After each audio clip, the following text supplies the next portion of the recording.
Is it red? It's red.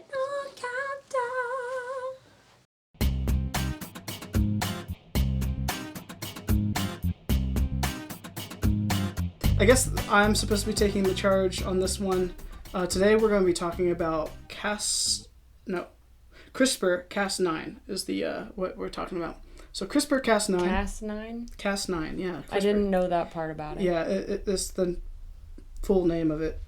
Why Cas9? I know CRISPR is like an acronym. Yeah, it's an acronym for something I don't remember. Something about... I can look it up. Oh... It's actually, the acronym doesn't explain what it is very well. So it's kind of... Yeah. Like, they need a new name for CRISPR. Well, it's fun to say, at least. Yeah, CRISPR.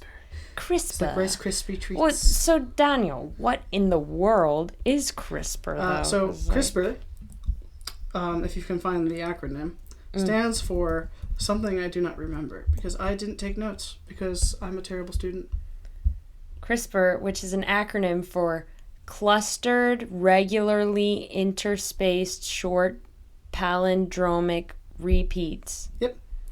So now if you don't know what it is, you're probably a regular human being and not a scientist like the rest of us.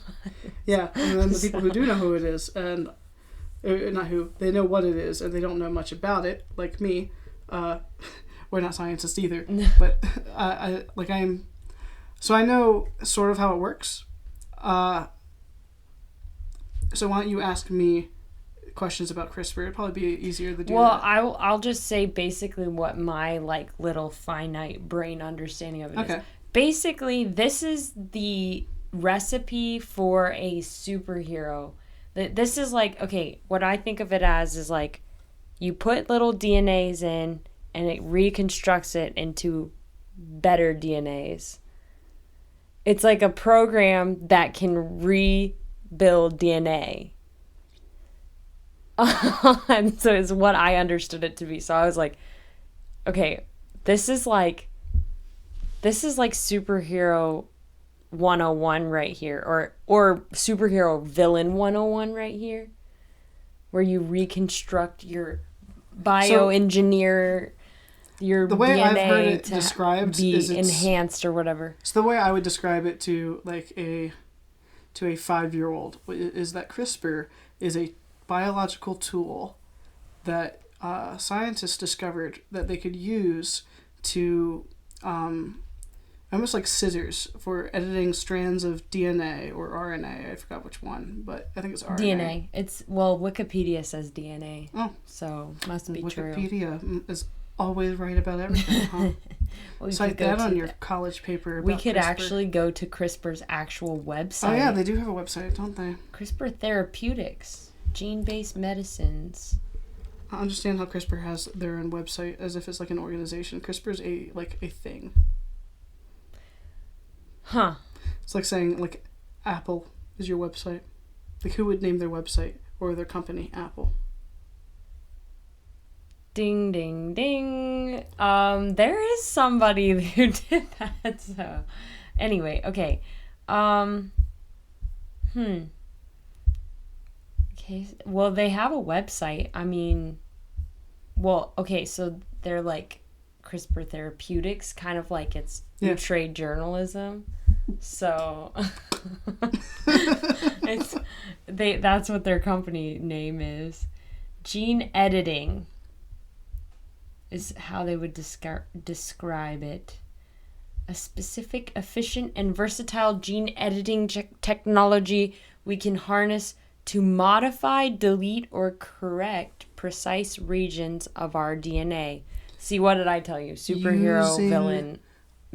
That's okay. So the way it works is the groundwork for DNA is like a strand of code.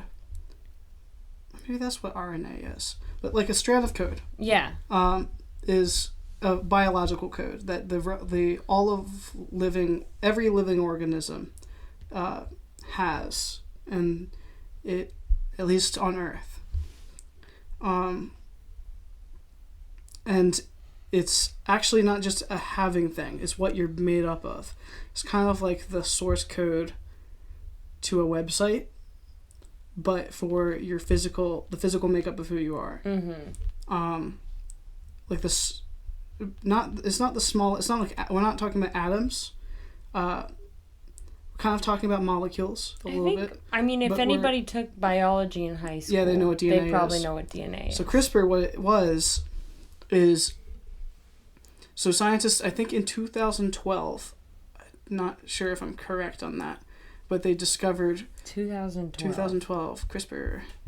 I think they discovered that using they were studying a disease. I think it was what's the one that everyone's afraid of from like bad plumbing? I have no idea. It's not gonorrhea. It doesn't start with a T, does it? Might. Oh man. I don't know. Yeah. There was a disease. I forgot which one it was. Almost had it. Anyway, there's an aspect of the disease that they found out that like it had this. It interacted with DNA in a way that they realized was possible to use as a tool, almost like scissors cutting a ribbon. If you imagine DNA like a ribbon, CRISPR is like a biological scissor that cuts the ribbon, and then they can use other biological tools to reconstruct, to put in their own strand of ribbon and sew it together again. Like I said. Yeah, it's gene editing. Yeah. But it's very similar to how I'd imagine, it's very similar to how you would edit like a video, like strands of video information. Which I'm sure people understand a lot better. Yeah, so if you're editing a video, you see like a timeline, and then you can cut on a certain part of the timeline and introduce something new, or maybe something the same even. Actually, the way that they do this biologically, I think, is they find something that has similarities, like you have to have a stretch of DNA that's very similar to put into the missing code, or else it might just derail the idea of that's being created or communicated to the body through the ribbon of code. Could your DNA like completely fall apart? Yeah, is that a thing? I think like if it's like snipping up and like it rejects whatever they're putting back into it, and it's already snipped. I don't know. That would be weird. I don't know this, so I'm just speaking. Right. I'm speaking off the tangent, cuff. off the cuff. Yeah. But I would imagine that's what scurvy is. When you run out of vitamin C and your body just starts breaking down, starts just falling apart. I'd imagine it's something like that is what I think that does exist. It's just I don't know exactly what it is, but yeah, I'm sure DNA can get unglued. So, I mean, I'm looking at the website and it's saying basically the same thing you are. It's got like, you know, like the little DNA helix thingy, and then it's like disrupt, and it turned red, and then it took it out, delete, and then correct or insert. So now I think there's 3 steps on how it works, and it looks like there's 3 pictures there. I don't know exactly what the 3 steps are, but anyway, what's neat about this? Why would they do this besides creating lizard villains? Lizard villains. There's other. Well, you could create cells that target specifically cancer cells. So you could create something. You could create a cure for cancer. You could create a cure for cancer. That's why they call it therapeutics. In a way that, but you can actually create a cure for almost anything.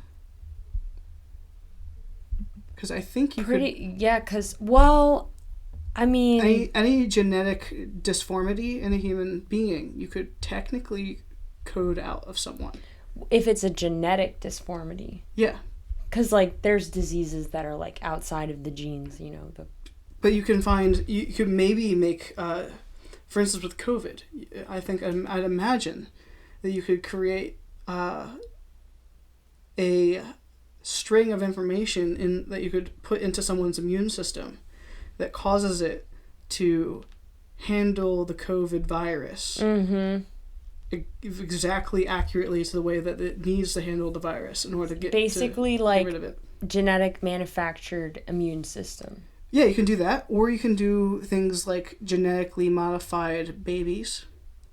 For instance, in China, now this is getting like in a... Okay, now I'm thinking like the Capitol, like Hunger Games. Yeah, actually it's very like similar to where that. They, extremely, yeah. When they modified, like, they wanted to have like cat ears or something, so then they just like could get like surgery to put cat ears on I don't or something. know. You could so basically... You could actually do that with surgery now, I think.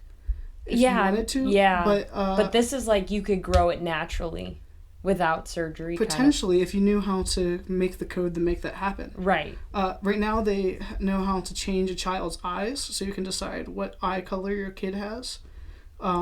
They know how to change hair color, I think. With CRISPR? Yeah, or, okay. with CRISPR. Like, gotcha. they can do this in the embryonic stage of the child. Wow. Does it work better when the child... I'm wondering when the fetus is, like, developing in the womb. Because the DNA is so... I'd imagine... I'm asking really hard questions that are, like, for the scientist. Danny, you are the expert. You have to know this. I actually would say that there's a reason that they do it embryonically and not... There's a reason they haven't decided that they're not going to do this on babies. And it might be because they can only do it on babies right now. That's what I imagine. Or do this specific... the test that they're specifically trying to do. For instance, in China, first they're starting with baby eye color. They were trying to do that. But then there was a set of twins that they made immune to HIV. Oh, okay. I read about that. So they were able to make them completely immune to AIDS and HIV. Okay. I heard about one of the biohackers injecting himself with that. Well, that sounds stupid. I don't know how that works. Yeah, but, I mean, and he was like, well, I'm immune to AIDS now. I don't know if that's how it works. And that's when the guy... I wonder if he's tested it.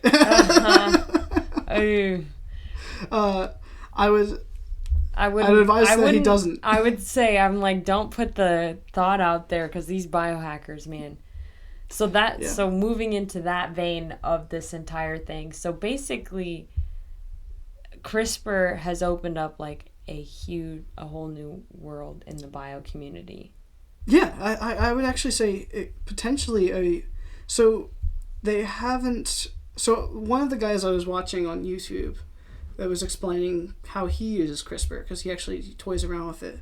He suggests that he doesn't see anywhere in the near future they use it medically. Oh. So much as they would use it in a studying method.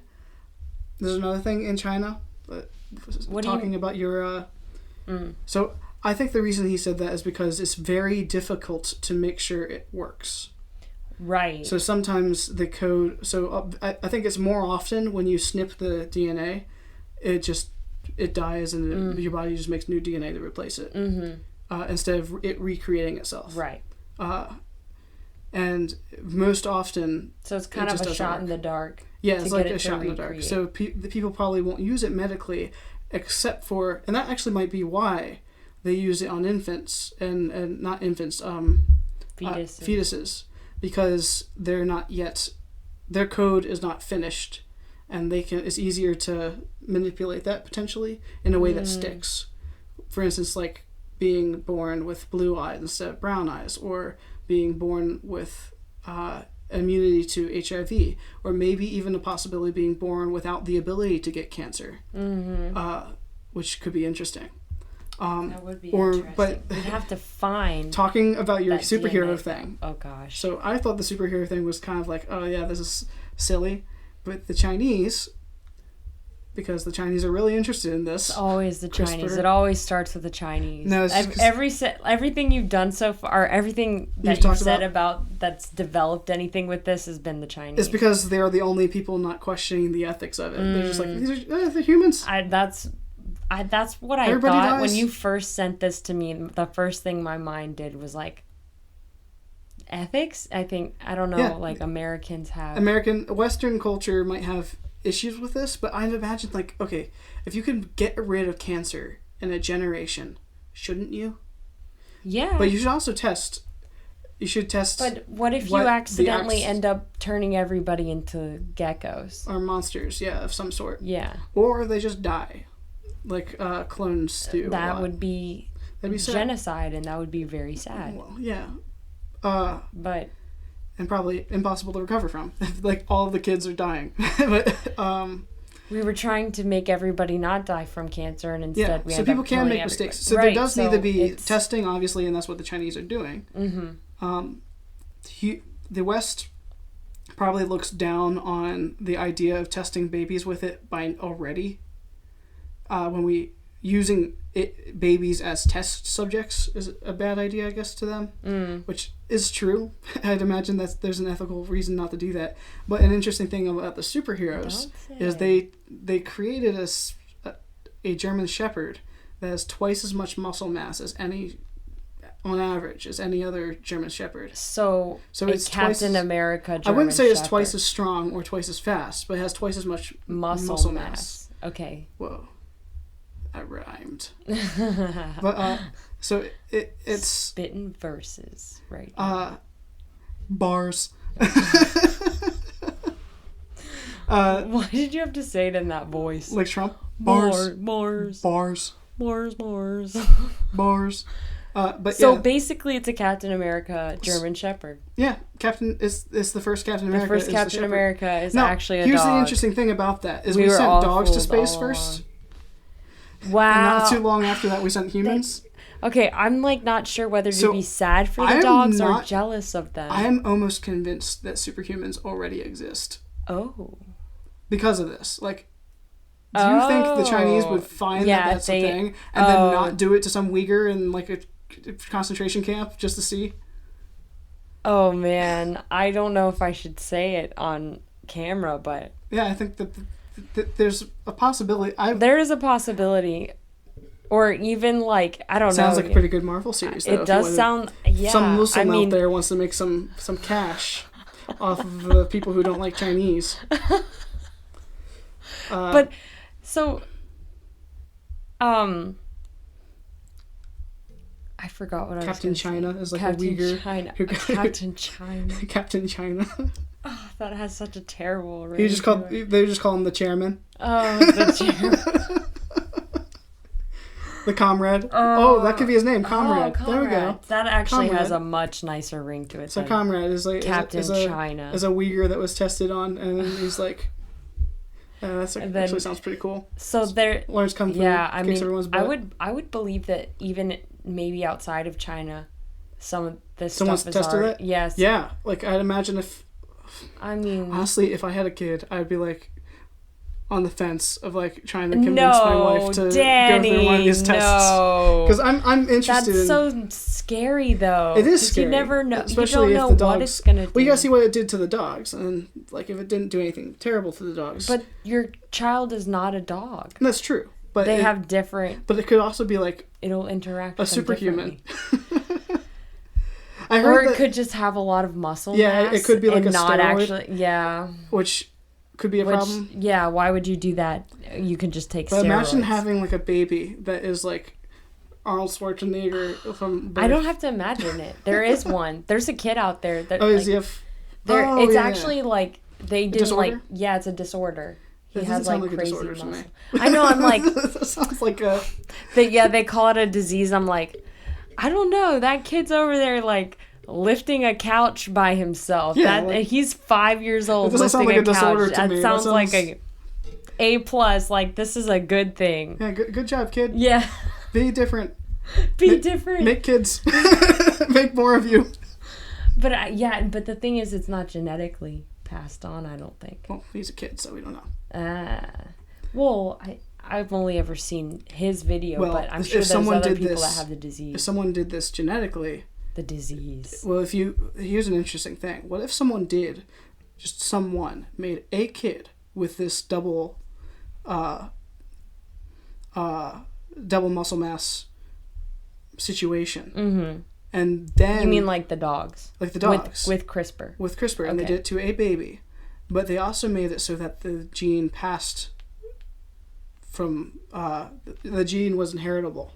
Okay, yeah. And then its kids had superhumans. And then its kids had superhumans. And then their kids had superhumans. Mm-hmm. And then maybe this gene would only appear every once in a while, but it would... at least at some point, it's going to pop up again. And then there's going to be like... Cause, did you ever hear about the anime Attack on Titan? Yeah. I'm just like thinking, you're like, they have super kids and then they have super kids. Is it like compounding until eventually they become the Titans? No. So it would be like very similar to blonde hair, blue eyes. Because that blonde hair and blue eyes was a genetic mutation that they think happened somewhere in Spain or France. And it got spread throughout Northern Europe through the Norwegian and the English relationship to each other, and how they're all working together and raiding each other in different situations. But they think that the blonde hair, blue eye genetic trait, and the redheads technically, because it's a similar deformity. They think that it would be similar to that, but I'd imagine with strength. So there might be some people like the redhead of strength. So they might have less strength. Or more like toned muscle mass, or like more endurance kind of based muscle mass. They'd have different... The genes might affect people differently. And now if you had let's say you married... Like your organs get really strong, so you have lots of blood. Well, this isn't something that either of us would have to question with, but let's say I had a kid, and that kid decided it was going to get married to one of these superhumans. Mm-hmm. The likelihood of my grandkids having a superhero trait, the super strength trait is higher than if they didn't. So what will end up happening is that there are going to be... Now, they think that you can even change the ability... You can even boost someone's IQ, even. So you could actually make them smarter. You can make them stronger. Is IQ really a genetic thing? Yeah. They think it's a genetic thing. They think it's a genetic. Now, IQ is tested based off of like what sort of problems you can solve in a certain mindset, like a certain cultural understanding of what is intelligence. Right. For instance, people can have really high IQs and be really stupid people. like just making dumb decisions. Yeah. Like Good Will Hunting. Did you ever see that? Yeah, but I wouldn't call him a stupid person. No, but he was like, just kind of like throwing his life away. Well, because he had emotional imbalances. Okay. But that's not an IQ question. That's a circumstance thing. No, that's a personal... I think it's a personal development thing, or a psychological thing. Which has to do with environment. Yeah, and the information... So what IQ is a person's ability is... Potential. Basically potential it's their energy. Quotient. Their potential ability to solve a certain type of problem. Right. And that certain type of problem is basically whatever the test is put in front of someone that determines whether or not they have a high or low IQ. Right. Because a person's intelligence quotient is determined by whether or not they can solve these certain math problems or these certain puzzles. Mm-hmm. So it shows you how good you are at these puzzles. Right. And then in turn, they took these tests and found people who scored high on these puzzles, specifically for this intelligence quotient question, they also did well in their life statistically. They had they had a higher chance of making money. Mm-hmm. They had a higher chance of marrying up. They had a higher chance of success. Right. Now, other things can compound as well in different ways. So, like for instance, if you have like a little bit of an advantage over another person in a field, that advantage can compound upon other things over time, and that advantage over time can drastically shoot people off into the stratosphere. So you asked if it's genetic, and I would say IQ being genetic. So I don't know what the studies say now about this, but because I haven't done the research for this, but I'd imagine. So, like I said, IQ is how well you are able to answer questions on a test. And I personally believe that a culture's understanding of what it looks like to do well on, or a culture's priorities as a culture will determine a little bit about what people think is essential, and that might change what a person would make, how a IQ test would develop in another culture. So imagine we took this. So as the studies show genetically, and I don't mean to say this because this is a question that stirs up a lot of questions of race and problems that can be difficult to. It's very difficult for people on all sides of things because politically, because it changes things. Does it equal the playing field, or no? It unequals the playing field, and I have my own theories for why that's the case, and it has nothing. It has more to do with. You could say maybe collectively genetic, but in a different way. It has more to do with culture building and how cultures change. That's what I would think. But there's. I don't know if that's been tested or not, or tested against. Right. But I would say that so they say that Mexicans and Africans statistically score worse on IQ tests than in America. Well, I would say potentially everywhere. Everywhere. But the question is who's making the test. Right. And not just who, but like what culture developed the idea of a test. That's saying it. Because if it's like... The people who studied these tests are saying that this is the information but is it an American-based research company? Or no, I think they did it internationally. So they did it in Africa and Mexico. Mm-hmm. So they're... Okay. Because they were concerned about that as well. So when you say Africans, they mean talking about like genetic. Actual from Africa. And not African Americans. And African. They mean both. Okay. They mean from like all over the world. Mm-hmm. And they say the Asian population score higher. The Jews score a certain amount of... They're a lot higher too. Mm-hmm. But there's... Now, what I'm saying when I say this is that it's... So, let's say you take this test and you tell Mexicans to make a test like it.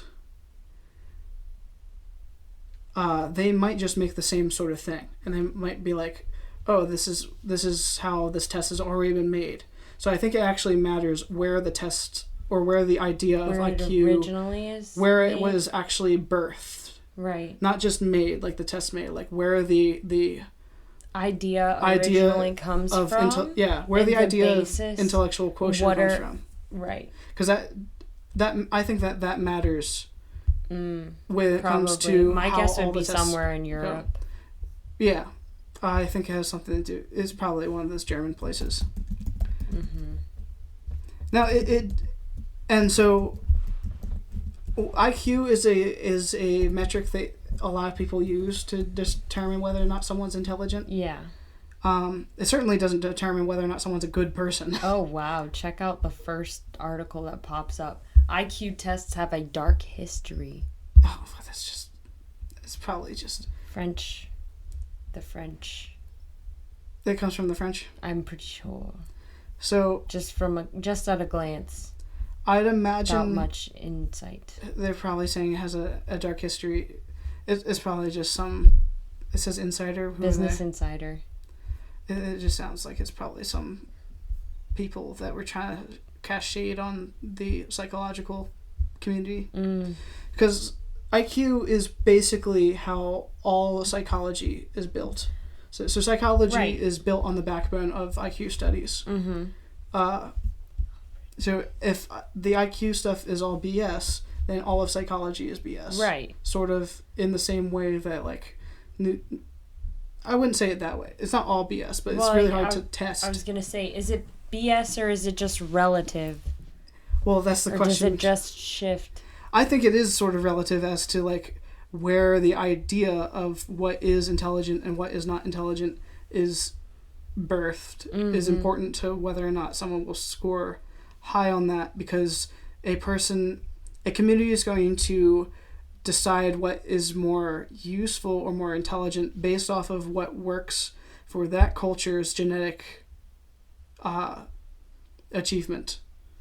So let's say, because cultures throughout history were not like the melting pot of the United States. They were like very little clusters of people. Yeah. There's British people, then there's Scottish people, and then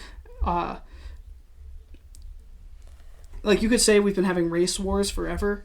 It's just, you could say every war is a race war if you think about it. Well, yeah. It's all of the nations were, except for any war that happens in America, oddly enough, because we're the melting pot. Everyone else they're all. England has become more a melting potty as well. But wherever there are clusters of people who are of the same genetic structure, and they start creating their own culture, and then they start seeing what causes someone to succeed in that culture, and the rules of that culture developed by by people who share the same genetic code. And then you take someone who has been from a different culture. Let's say we put white people in I'd imagine if you put a white person in the islander cultures, they would, even from birth, I would say that they'd probably struggle to understand navigating the waters in, like, the Polynesian cultures, where they had these, like, star maps that they could understand through song, and so they were able to travel throughout they were able to travel from island to island based off of, like, ancient songs. You think that kind of knowledge and intuition is a genetic thing? I think it's potentially genetically emphasized. It's genetically emphasized, these cultural traits. Potentially. And I don't mean that in a there are some cultures better than other cultures. No, it's just like different genes have different strong points. And well, for that's almost obvious. Like, white people handle the cold a lot easier than black people do. But it doesn't mean black people can't thrive in cold climates. It just means they need to find tools in order to do so. Right. And it doesn't mean that all white people will thrive in cold climates either. White people it just don't means do super well really near the equator. Yeah. Actually, they do. They just get burned. I mean, they get very burned. Like, Scottish white people don't do well. But yeah. like, people who have the ability to tan, right? They will survive, and they're able to handle it. And they don't. I do not do well. They don't need the tools near the equator. Like you, yeah. I would rather not be near the equator at all. But I'd imagine that even from birth, a white person would have trouble compared to the other kids. Like, they might still be able to succeed at it, but compared to the local kids in the Polynesian culture, they might have trouble developing the skills and the intuition to navigate the ocean that way. I don't agree with that. The reason I say this is because some of the ways that they do it almost looks like magic to people who, like, white people who try to study how they do it.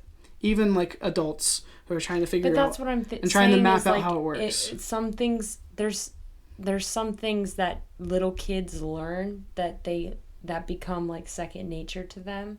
Like, when we go skiing or snowboarding. Yeah. it is so hard for me because I didn't do it until I was like 17. I didn't do it till I was an adult, so. Right. But these kids, their parents get them out there when they're like 2 or 3 years old. Yeah, they're really good. As soon as they can walk, they're on the skis or they're on the snowboard. And so when you see them as an older person, it's like, it almost looks like unreal how they can handle the snowboard, and that's not something you could do.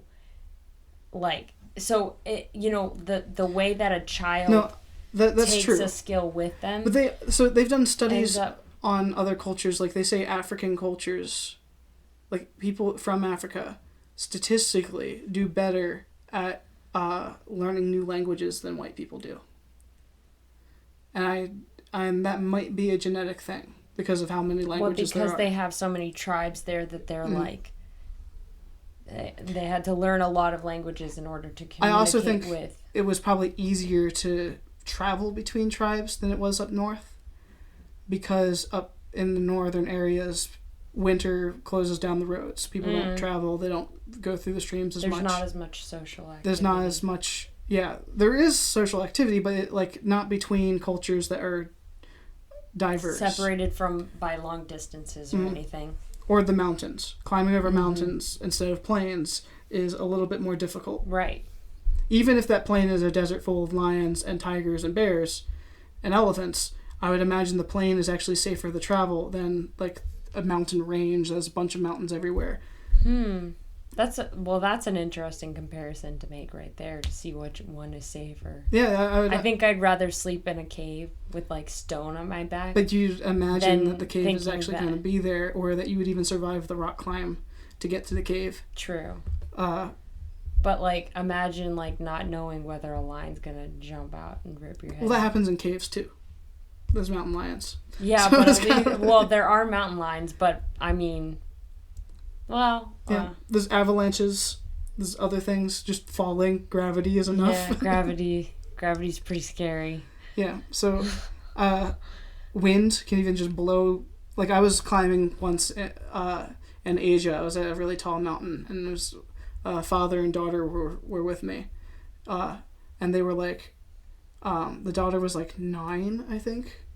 And she almost got blown off the mountain. Oh, dear. Because of how... Oh, dear. How much... oh, my God. We were just like, we're going home now. Because she started like... Time to go. Time to go. We're going to sit down for a bit. And then we're going to leave. She just like starts floating away.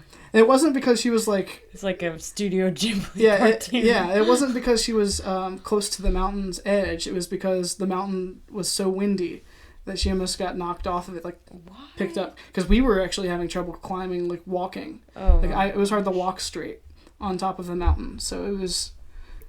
Yeah, I could see that being pretty dangerous. Yeah, so... But I mean, there's still a lot of other dangers of going out in the as open. That applies to genetic code. So I think a genetic code, or let's talk about a gene, not just as if we were talking about one person. Mm-hmm. When I say a gene, I mean like a strip of information that gets copied and pasted in multiple bodies and multiple over periods of thousands of years. Like, for instance, blue hair, blonde eyes. Okay. What? No, not those people. Those people are those two people. The blue hair, blonde eyes people. You gotta watch out for those people. But the blonde hair, blue eyes people. Wow, we're so racist against those. The blue-haired, blonde eyes people. They're nuts. And it's highly possible that they didn't get there naturally. Yeah, that's very Unless possible. They're using CRISPR. Yeah. Is that naturally though? I don't know if it's possible. It might be possible. Might not be. I don't know. I've never seen blue hair in the wild. I've never seen blonde eyes, period. Like tan eyes, that can be a thing. Tan eyes? Like a light brown. Yeah, like a light brown. Like a really light brown. Yeah, that can be a thing. But I wouldn't call it blonde. Blue hair or blue fur is not so... I'm trying to... At any instance in nature. Feathers is blue. Yeah, feathers can be blue. But is there anything that has blue hair? I mean, sometimes black bear's hair can have that blue sheen, but it's not the same thing. But it's not blue. Yeah, it's just black with like. Anyway, So, I don't know if that's ever happened or if it's possible for it to happen genetically, but but we'll see. We'll see in a couple of years. Let's see Coming where out of China, CRISPR they're can going to come show up up. The solve Chinese that going to. problem. I've always wanted naturally blue hair. Yeah, the Chinese are going to solve invent that problem. anime people. Oh my god! Big eyes and blue hair. Oh, I didn't even think about the possibilities of like They're going people to make people skinnier. They're gonna make us into cartoons. Like they can make. We're already doing a good job at making ourselves cartoons. That's true. I mean, have you seen the contouring on the TikToks these days? I don't watch TikTok. But Oh. I know what you're talking about. I'm like, how? That's your face was like that, and now it's like that. How did you do that? Yeah, my mom does makeup for movies, so I know about what The contouring optimal is. illusioning that I think- happens. Now, here's an interesting thing about genetics. Is potentially those we're getting to a place where women started using makeup to genetically. So, But not genetically, just genetically. optically. Okay. All women are eugenicists. What? I'll say that. They are all eugenicists. Explain. So when You must explain. because unless you get raped, a woman decides who she's going to mate with. Okay. And who gets to pass their genes on So to the then next aren't generation. men too? No, because men are less choosy about that sort of thing. Oh, really? They're less. I think men. You are don't less have like picky. a type? People probably have types, but men are probably way less picky than women are when it comes to who they're going to marry. Oh. I'd like to put a poll out and see about that. Well, Nah, I mean, okay, on the surface, like off the top of my head, I would say you're right. But I'd like to see if you're actually right.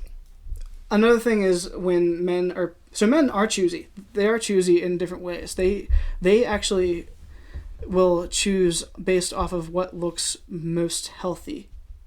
Okay. So if the female, I think Vsauce did a video about this or something. maybe, but they will select a person based off of whether or not they're healthy enough to carry a child, or whether or not their genes will. Right. It's the evolution kind of thing. According to their cultural biases as well. So, like for instance, there's a reason that in this world there's cross-racial dating isn't a thing, and it's not just racism.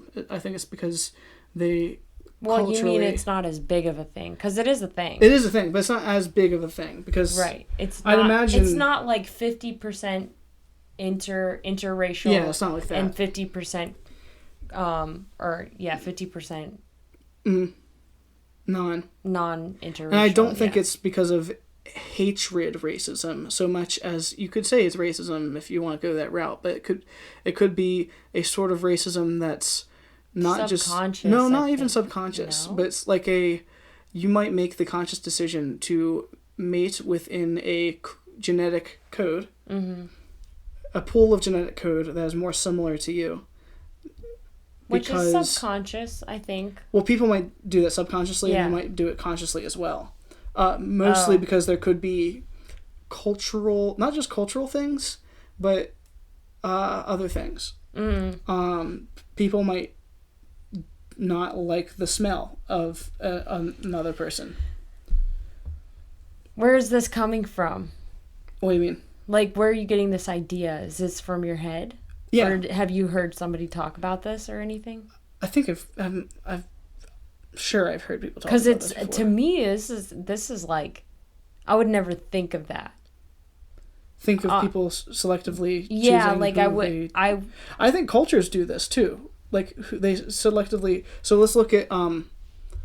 Oddly enough, women will choose. They actually choose who they will marry, and they decide that in an interesting way, because they also do something where they attract a mate. So usually in history, you're talking about humans? Yeah, humans. Like animals, usually the men. Because I know, like with animals, they have like men do some of the dancing and stuff. Well, there's the courting dancing that like birds will do, the males will do. Sometimes the females will do, but for the most part, the males are always the ones trying to show off. They're not always the ones trying to show off. They are the ones that genetically are more attractive and more colorful and more vibrant, which is bizarre because in humans, almost the opposite is happening. Right. Where the women are the ones dolling themselves up, and men don't really do that. They don't wear makeup. Yeah. At least real men don't wear makeup. But hey, Peter Furler wore eyeliner, so he's a man. Does he still wear it? I don't know. I haven't seen. I mean, I know. Or was he just in the 20s, or he's in like he's trying 2009. He's trying to appeal to like teenagers in the 80s or no, the 90s. Okay, they were around in the early 2000s. Era too. Still, what I'm saying is that people do things based off of their culture, right? And cultures evolve with different things. I don't mean like what kids like, because like let's look at the oh, that's weird. Oh, that's really weird. Let's look at the what. I'm actually wondering. I'm on the edge of my seat. I'm wondering, like, when it comes to it be? Like anime, oh gosh, and like the emo, like scene. What is going on with that? Where's this going? Because I'm wondering if there's like some sort of genetic reason for that happening culturally. The idea that in the West that everyone has an emo stage. Which is weird. That is weird. Also kind of true. But did you go through an emo stage? Well, I wore black all the time. I liked anime. Oh, yeah. But, I remember that. Does that count as an emo stage? I mean, I didn't listen to screamo music, and I didn't want to kill myself. Okay. Like, I just liked Japanese culture and Japanese art at the time. Right. So, and people will just, when they say that everyone goes through an emo stage, they pick and choose what that means. Right. Like they pull out. Because I went through an emo stage, air quotes or whatever. But I mean, I wasn't into anime or anything. So I mean, like I was trying to be like, I think what they call scene, just that style or whatever. But it's. Yeah, so... But I was wondering if there was, like, a genetic reason for why, like, at certain periods in a person's development, they gravitate towards this...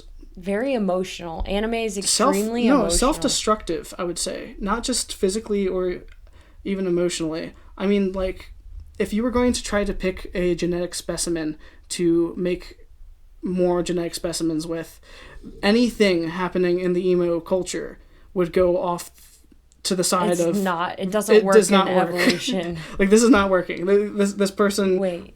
Like they're... Like, the Japanese anime men are all really effeminate and look like you can break them.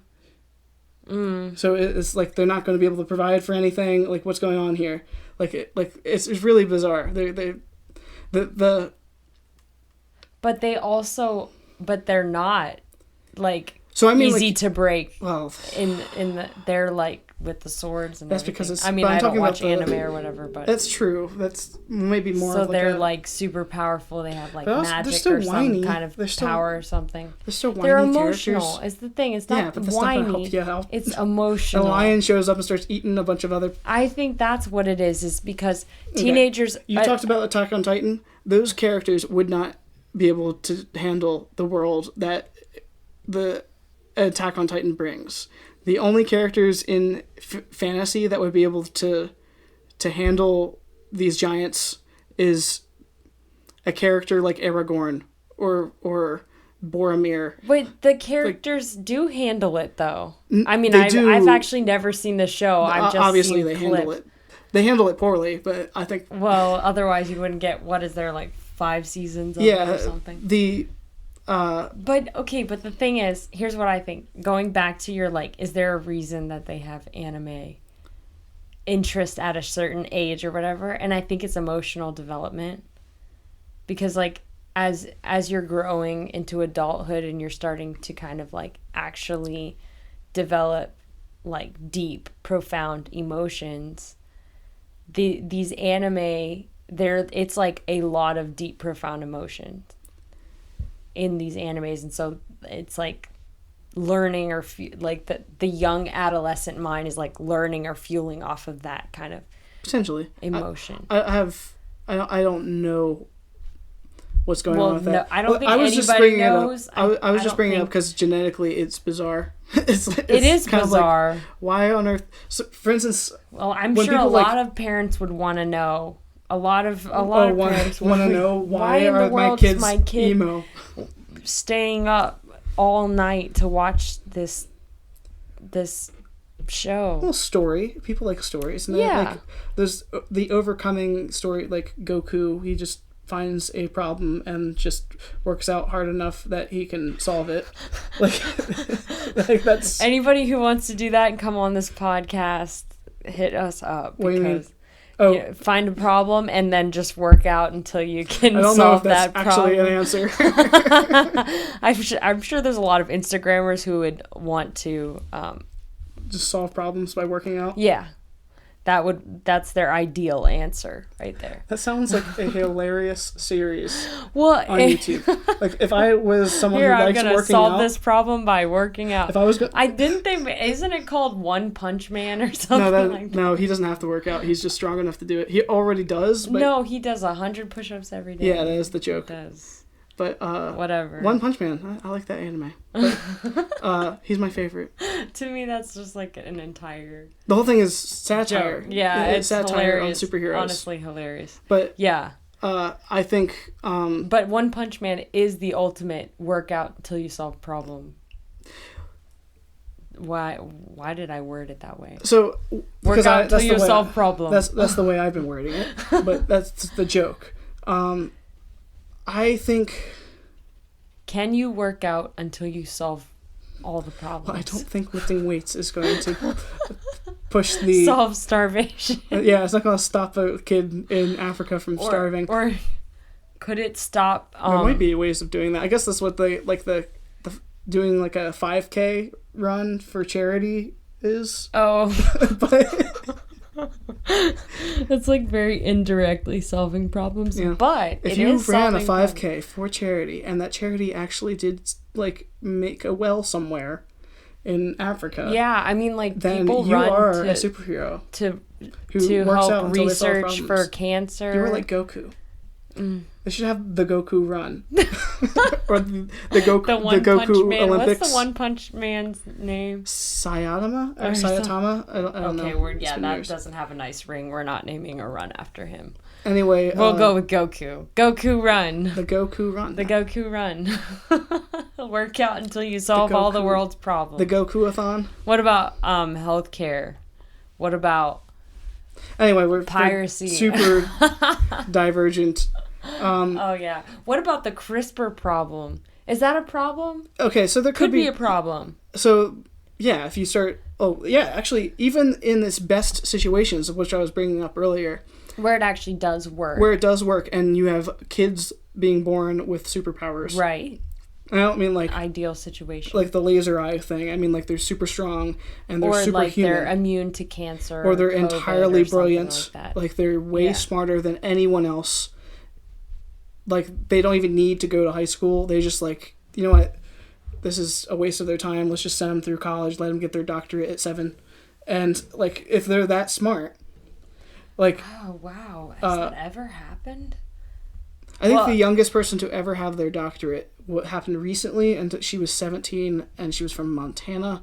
Oh, I remember seeing an article. How much you want to bet she was homeschooled? I don't want to bet at all because I read the article, and I like to keep my money. Yeah. Because she was definitely homeschooled. Yes. So, by little money I have. Yeah. Well, you have more than me. I made $20. That's good. Yeah. So I'm doing pretty good by myself. I didn't make any money today.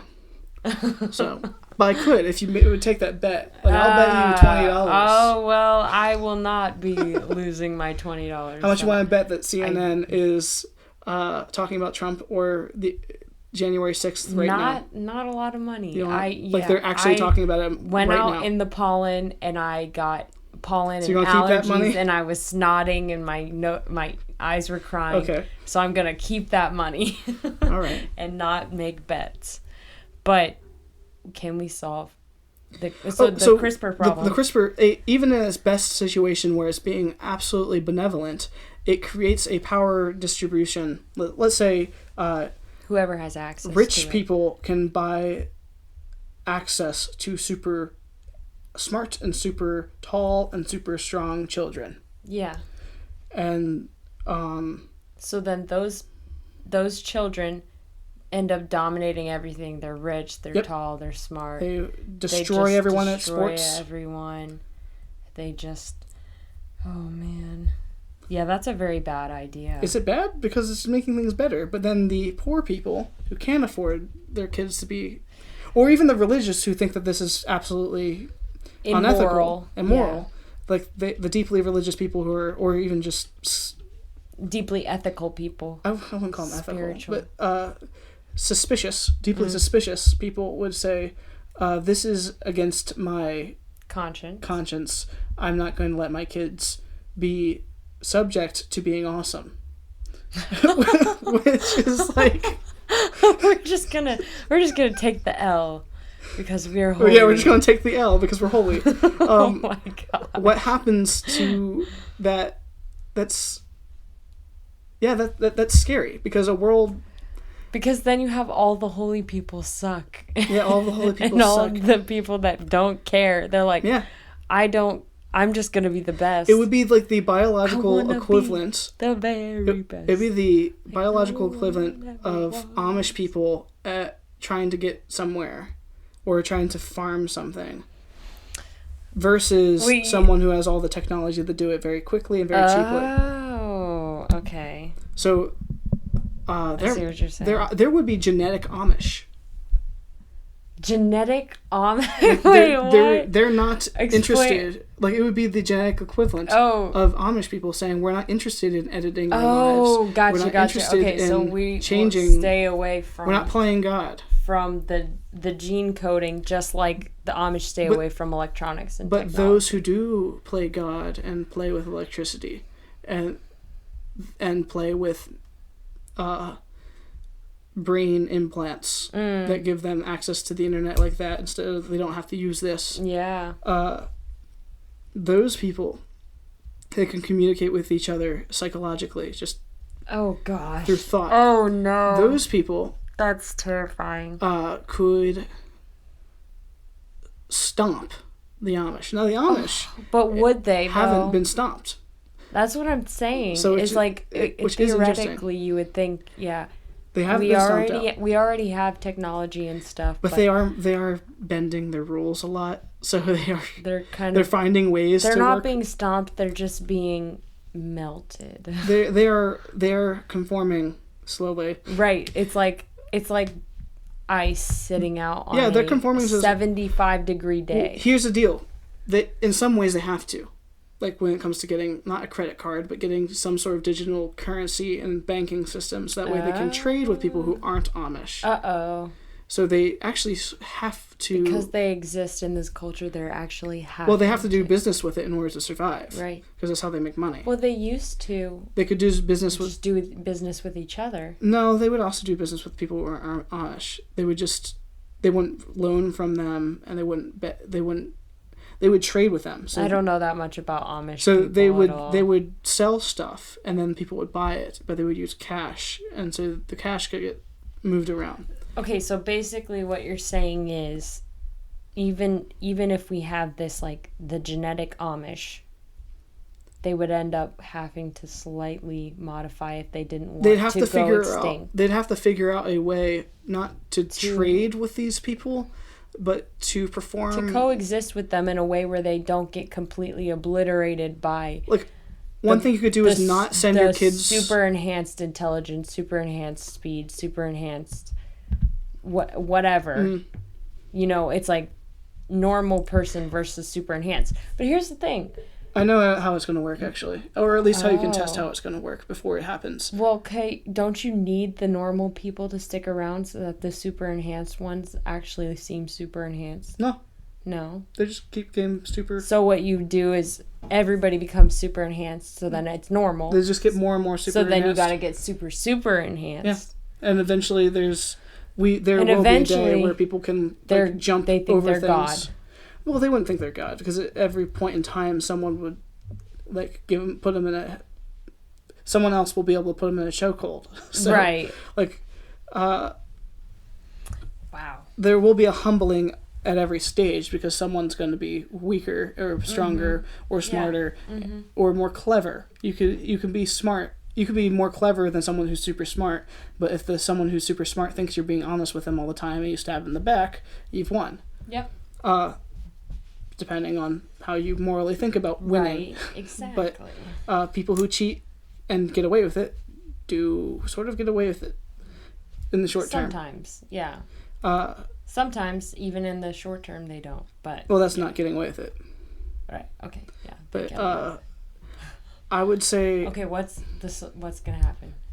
So not how you fix it, but a way you can test how it's going to happen is with the transgenders in women's sports.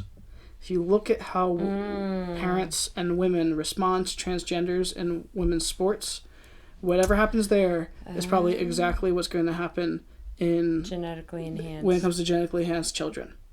Gotcha. Genetically enhanced children would have to play their own sports. They'd have to play their own. They have to have their own exams, standardized exams. Yeah, they would need their own standardized exams. Now that's a problem because it's not standard anymore. Yeah, that's right. When it comes to when we start actually genetically messing with people's brains, intellect, that's when things will get really dicey, really difficult. Yeah, because you can't have standardized tests anymore. There's nothing going on with that. There's so who's gonna do it? There won't be. Because you wouldn't want your kid to be super smart and super strong and super tall and super they're going to take over the world. You wouldn't want your kid to be able to challenge the person who does try to take over the world. Yeah. I wouldn't want my kid... Is this selfish? I wouldn't want my kid to be more strong and intelligent than I am. Because I would be really nervous. That would be scary. Yeah, because you're the parent. You have to help guide them into the way that's going to be best for them in society. I think a series about, a superhero series about raising a child that has superpowers, that's way stronger, way smarter than you, would be really interesting. But a more realistic one. Okay, I was don't they have what's it, Smallville or something like that with Superman? That's not realistic at all. I'm talking. But actually, there's aspects of that in Stranger Things, where in the second season there's a character who tries to help out the Elle character. Right, who's she has all these powers, and this guy's I don't know how to handle this. Yeah, because you can't be no, I'm gonna punish you. There's a scene, a really quick, well put together scene where he does try to punish her and take away her rules, her ability to use the TV, and takes her TV privileges away, and she freaks out and tears the house apart. Oh no! He's I don't know how to handle this. Yeah, see, that's what I'm like. Yeah, that would. You just have to grow your cleverness. Yeah. Yeah, figure out how maybe you can't take the TV away. Maybe there's other ways you gotta figure this out. Or some way you can, stop the telepathicness or something like that. But it would be weird that a 7-year-old would have the strength of a man. Right, and you're trying to train. Oh yeah, that has already. There's a little boy in our church. Oh, yeah. Who is 3 years old, and he looks like a 12-year-old. He's very... And, okay, maybe he's not 3 years old, but yeah, he is thick. Is he strong? He is strong. Nice. And good for him. Yeah, and it's it trips me out because he's over here looking like a 12-year-old, so I want to treat him like a 12-year-old because, my brain's oh, he's 3. But he's, doing stuff that's 3. So hey, there's actually, oddly enough, there's 2 kids from that family tree that you're talking about that have similar situations. Giant. They're giants. Yes, and they're strong. They're super strong. Yeah, it's almost like their genes have already been enhanced. Yeah, that's what I was thinking. Like, not only are they just big, they're tall. Yeah, they're tall. It's just... And, oh, man. Yeah. I'd like to see their, like, grandfather. Yeah, I think I have seen him. He's tall. He's he's Michael's size. Yeah, big.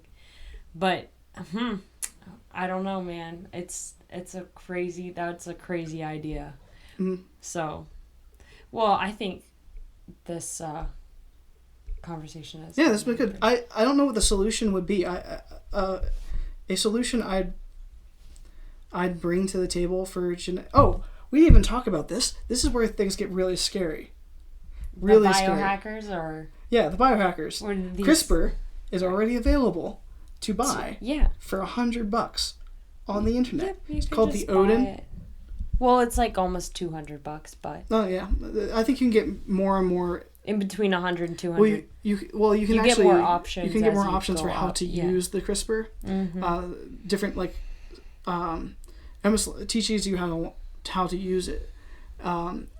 And people have... Like, I found a YouTuber who learned how to make silk... No, not silk. They learned how to make yeast. They took yeast and genetically trained them to brew spider silk instead of beer. What? Yep. So they made spider silk using yeast. Out of yeast. So they took yeast and sugar and made spider silk instead of alcohol. With the DNA modification. With stuff. DNA modification. Interesting. Now he didn't use the Odin thing. He actually had it sent to a lab. The information he coded everything he needed to on the computer. Mm-hmm. Sent what he wanted to be printed or made, and he sent that to a lab. So now, why would you want to do? And he took those plastids. That is what they're called, plastids. Mm-hmm. The genetic information that you need to encode into a thing. Mm-hmm. And he grew Why would you yeast even with want spider silk? The spider silk versus beer. Because spider silk is stronger than steel. Twice as strong as steel, and it's way more flexible. So you could make spider silk, like, it's also lighter. Uh-huh. So you can make spider silk being the little things that come out of the spider's butt that makes a spider. Well, I think there's like 8 different versions of spider silk, but it all comes from the same spider. Right, but they make spider webs, basically. And if you put enough of it together, it's like stronger. Extremely it's as strong as steel for its density. Or not strong, as strong. It's twice as strong as steel for its density. So if you'd have something as heavy as like a steel plate, it would be twice as strong and to be flexible. So you could probably make it way more bulletproof than steel because it's far more flexible than gotcha. Steel plate. It's absorbed. So it catches the bullet a lot more. Momentum. So you can make armor out of spider silk, or even clothes out of spider silk. So do they do that? That's like or do they not do that because they don't have enough? And it's difficult to milk. But you can brew it in vats now because of this yeast. Because of the CRISPR like stuff. Alcohol. And it works consistently? Because like we were talking about how you don't know if it's... It does now because he has yeast that does it. And now he can just make more and more yeast like he would with baking. So if you're going to make a starter, yeah, you just keep growing multiplying that yeast. So he already has this yeast with the genetic code in it. It will make spider silk until the code decides that it's evolved past making spider silk as yeast. And so that's a good way that it's being used. Oh, that's very cool. What's scary about it? You said there was something scary. Oh, the scary thing is that this guy is a YouTuber, and he's not. He is a scientist, but he's like a YouTuber. And well, okay, but YouTuber is not like. But the Odin is available to you, right? Like you have $100 that you could blow on making your own little. Wait, the guy who made the spider silk isn't this It's not the same guy. No, okay, it's a different guy. Okay, I can send you a link to his YouTube channel because it's awesome. Mm-hmm. He does a bunch of weird stuff. Does he have credentials though? Probably, he probably does. This guy. Speaking of blue hair, blonde eyes. This biohacker, he's a very controversial biohacker, and his name's Josiah Zayner, and he's also a YouTuber. But he's like a PhD, former NASA Yeah, I've watched his scientist, videos. He knows what he's talking about. And he knows what he's talking about. So it's not like, even though he's a YouTube biohacker, it's not like he's an idiot who just like decided, well, he's I'm a mad just gonna scientist. start messing with da-da-da. He's a mad scientist. Yeah. All scientists who are working on the edges of science are nuts. Because they're doing stuff that no one else has done. Okay, so the guy that you're talking about, though, that did the stuff with the spider silk. Yeah, he's a different guy. He's a different guy. He has his own company. Is he, like, does he have a degree? What's his background? I don't think it matters, because I think he's actually doing some crazy stuff. It's like, he made spider silk. I know, but still, it's like, there's something he was bored. That's less intimidating about he was able to make, he found a way. He found a way how to make graphene in mass. And somebody who's just an alchemist in their basement. He is like the YouTube version of a Ben Franklin, I think. Okay. So, like, Ben Franklin... Did Ben Franklin get a degree or something? I think he went to a university, but I think for the most part he just read. So... But I'm sure these people have degrees. Otherwise, I don't think they'd be able to do the stuff they're doing. Right. Like, I am sure if I bought his stuff... They weren't just like, let me just put this blue thing with the screen. So if I bought the Odin, I probably wouldn't be able to figure out how it works for, like, months. And then I might be able to... I don't know. Maybe I could find videos, tutorials on how to figure out how to do stuff with it.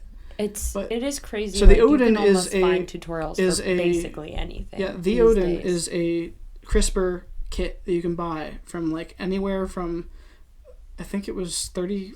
Look up the Odin. Let's see how much the prices are for the kits. So the Odin is actually started by Josiah Zayner. Yeah, he's the one who. The reason he's controversial is because people are afraid of people being able to do this in their garage. Right, which is reasonable, because like how do you? But it exists, so you're gonna just stop people from doing it. Yeah. So it exists. Okay, what am I looking up? The Odin. Yeah, the Odin. Just their website. Oh, for the prices on their equipment.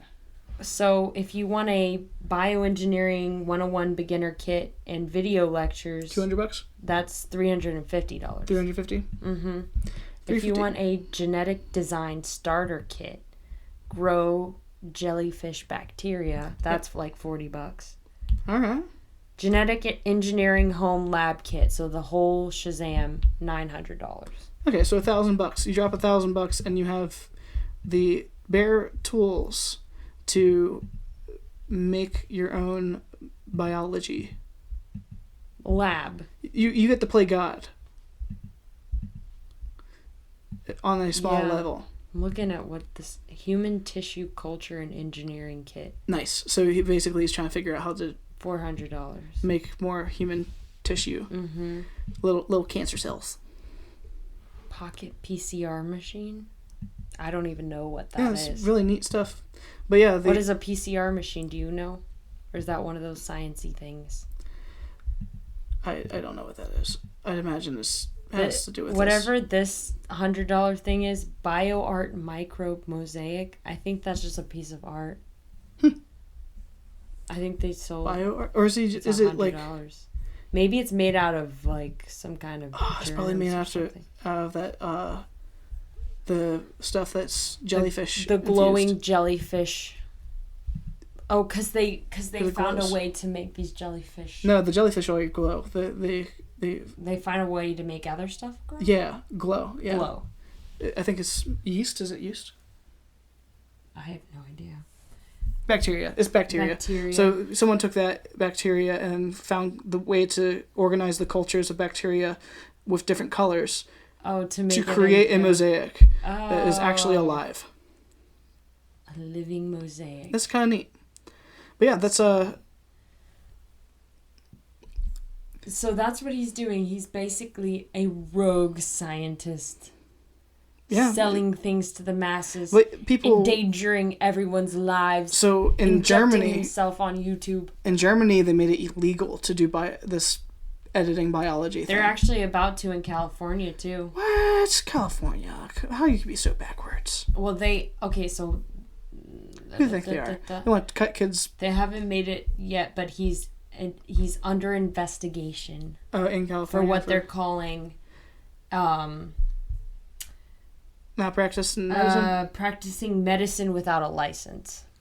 It might be because he might have... Was selling it under the... I think he was marketing it as, like, you could use this to help with ailments, with different ailments, or... He's marketed it... So he's done... Like he's that. personally done tests where he's tried to use some of the stuff he's made to make it look like... He's tested it live on himself, saying that this stuff might heal something. Yeah. But I like there's it is scary stuff. It seems a little bit scarier than like electric band-aids, which is a thing. Apparently that makes you heal faster. Yeah, it electrocutes you a little bit and makes you heal faster. It's kind of like the icy hot cold, the icy hot things, but faster and electric. Are they like FDA approved? I don't know. It sounds like a neat. Because I think that's what it comes down to is. It sounds like a neat thing. They have a certification process. I think that's cool. If you want to buy the Odin, go to theodin.com. Actually, is that what it's called? ODIN. Is it Odin.com? Not Odin like the... It is, actually. Theodin.com. It's the-Odin.com. Okay, so that's where you would be able to find this stuff, and you'd be able to make your own living organisms in your garage. Actually, the $35 thing... Until the California government gets their hand. Because all he has to do is move his company somewhere else. And then until that government gets like... And then, actually, all that has to happen is someone has to go, I'm going to make this stuff anyway, and just ship it around, because it's mailing. Then it's just on the black market. Then you have a bunch of... That makes it worse. I was going to say, this stuff goes on the black market, then you have the next, like, teen dystopian or, like, sci-fi thriller novel where everybody's, like, turning into these, like, zombie things. So what do you think is scarier? Like that. What do you think is scarier? The idea of cyborgs or the idea of genetically modified humans? GMO humans. I think to me, GMH? genetically modified humans, GMHs. I think that's more intimidating to me than the cyborgs, because it's like the robot thing is not changing who you are necessarily. You don't think so? You don't think cell phones already haven't changed people who people are? You have a point. So, like, you have a point there. I mean, like, imagine if you decided you were going to be cyborg Amish, and you were going to not be. Well, that's the thing, though, is like so even if the cell phone has changed who I am, I can still get it out of my life at any point if I want to. I could just say I'm not going to use that anymore, and I have several friends that have done that. But if you modify your genetic code, and what if it works without the and it defunct? Works, without any, you make yourself stronger or something. You're smarter and stronger. You're smarter, and then you're like, this actually kind of sucks. Like everybody thinks that sucks being smart. Well, everybody. Then you just become a philosophy major. Right. Well, everybody's like, oh, that Joe is too smart for me. Get out of my life. And you're like, oh, I have no friends. I don't want to be this way anymore, or something. You can't really go back. It's really hard to, like, let's just cut this out of my life now. Like with the cyborg stuff, like you could at least kind of like, well, maybe I'll just live without a limb, or maybe I'll just live without. No.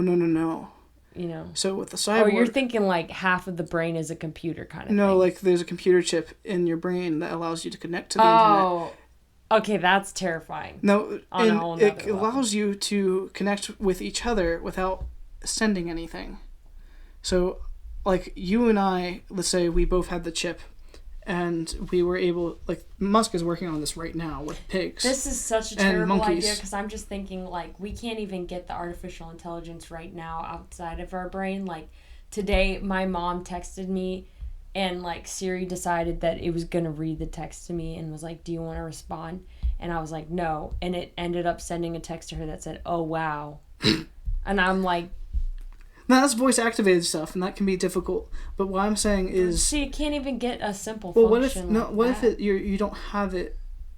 You're not trying to... attached to your brain... No, what if it's only... shocks, what if there's no or whatever?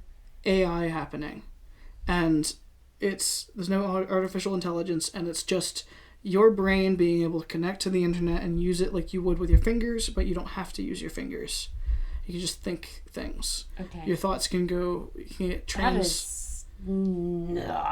like you can... That's so bad.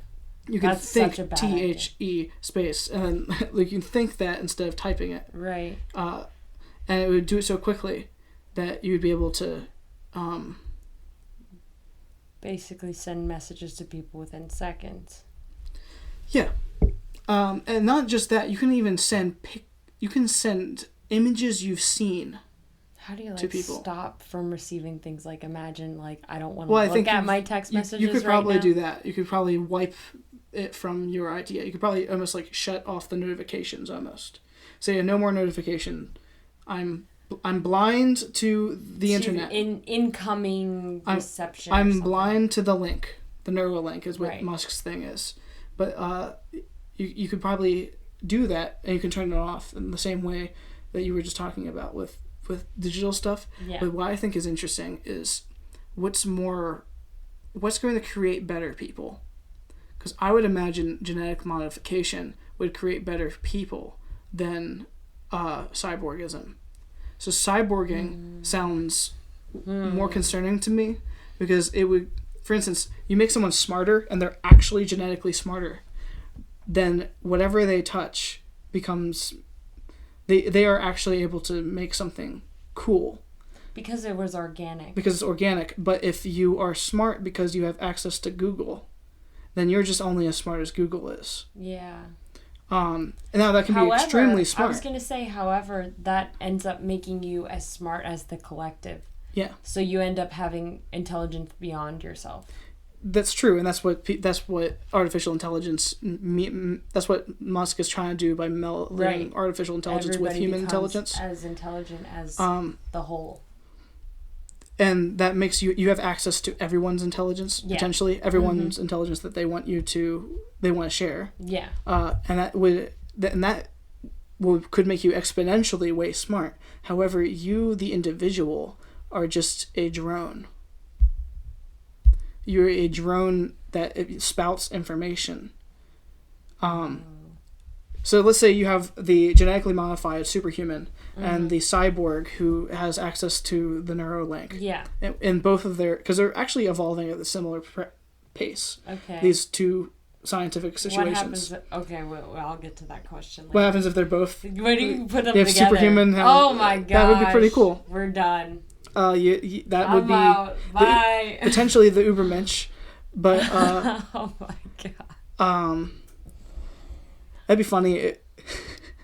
Mitch, that'd be really funny if there was like a superhero that was just he was called Mitch because he was, instead of Superman, he was the Ubermensch, but the people just called him Mitch.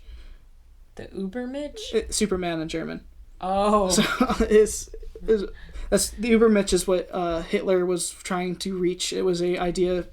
I think Nietzsche was really involved with that philosophically. Okay. This idea of someone who's not affected by the chaos of the world. Oh. And they can just function in a way that's superior to everyone else. By creating a structure of order and being able to live in chaos without being crushed by it. Right. And also not being crushed by order. And that's basically what Superman's character is supposed to be in the... Superman was a play on the word the Superman or the Ubermensch. It was a play on the word is what Superman was.